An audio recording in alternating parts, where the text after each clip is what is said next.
After years of threats, sanctions, and shadow war, the United States and Iran are talking again. Not face-to-face, not yet, but through indirect talks set to begin this Saturday in Oman. So, what changed? What pushed Iran to the talks? The biggest driver? Sanctions. Iran's economy is under enormous pressure. The currency has collapsed. Inflation is over 40%. Oil exports have dried up. And protests over food, wages, and basic freedoms keep surfacing. Tehran needs breathing room, and that means negotiating. But there's more. Iran's recent nuclear escalations pushed the US and its allies to the brink. Israeli airstrikes loomed. Even Russia and China, Iran's allies, began urging diplomacy. The White House made it clear Iran didn't have many good options. Going to be happening on Saturday. What exactly is the current administration doing to stop Iran's funding of terrorist aggression worldwide that the previous administration wasn't doing? Well, first of all, when it comes to Saturday, I won't get ahead of the president. He has said there will be direct talks with Iran on Saturday. I won't further any details from this podium for obvious reasons, security reasons. It will, provide an update as we always have.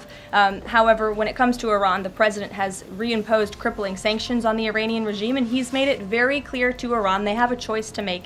You can strike a deal with the president, you can negotiate, or there will be hell to pay. And as the president said yesterday, if they don't choose to move forward with diplomacy and a deal, which is the direction we do see them headed in, there will be grave consequences to pay. To the back row. In Iran, the announcement sparked mixed reactions. Cautious hope, deep mistrust, and the ever-present weight of nationalism. Tehran's iconic anti-American murals, some being repainted, reflect decades of hostility. But even on the street, many agree, something has to give. Iran's red lines. نه کسی باورش نمیشه. فقط جهت اینکه از بعد جهانی به دنیا ثابت بشه که ما اهل مذاکره هستیم، قطعاً با تشخیص مسئولین مملکت این مسیر داره طی میشه.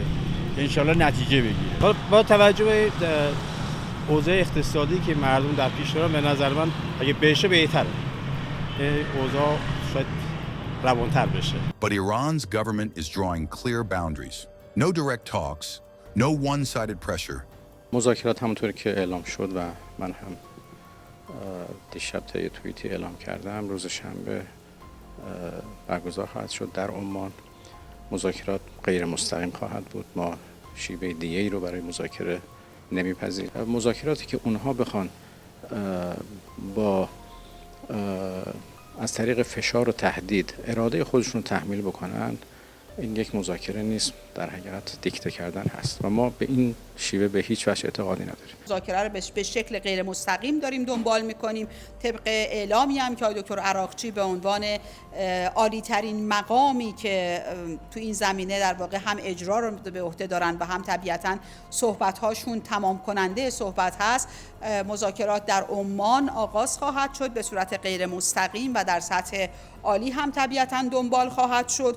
محتوای مذاکرات قاعدتاً بعد از مذاکرات قابل صحبت است، اما آن چیزی که مد نظر جمهوری اسلامی این هستش که ما حقوق حقه ملت ایران رو توی این مذاکرات ازش دفاع خواهیم کرد. And the message from the top, Iran's supreme leader Ayatollah Khamenei, was a warning. We don't start fights, but we will hit back hard. هم داشتیم حوادث تلخ طبیعی در تبز. همه این مسائل، این رشادت، این آمریکایی‌ها بدانند که در مواجهه با ایران هرگز با تهدید به جایی نخواهند رسید.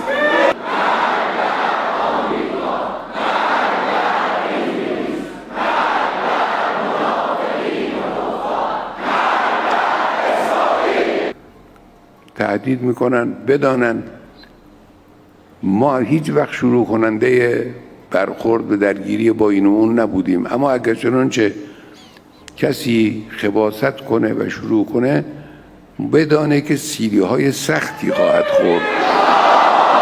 On the other side, Israeli Prime Minister Benjamin Netanyahu wasn't holding back either. We agree that Iran will not have nuclear weapons.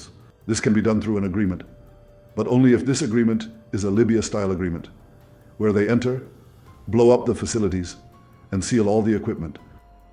Under American supervision, executed by Americans, that's good. The second option is that it won't happen. There they will just prolong the talks. And the other option is military. Everyone understands this. That's what was discussed in the edits. Meanwhile, Moscow is encouraging diplomacy. The Kremlin sees this as a rare chance to stabilize a volatile region. For now, the two sides are sitting across a diplomatic void, not across the table. But with the Middle East on edge, from Gaza to the Gulf, even indirect peace talks are better than another war.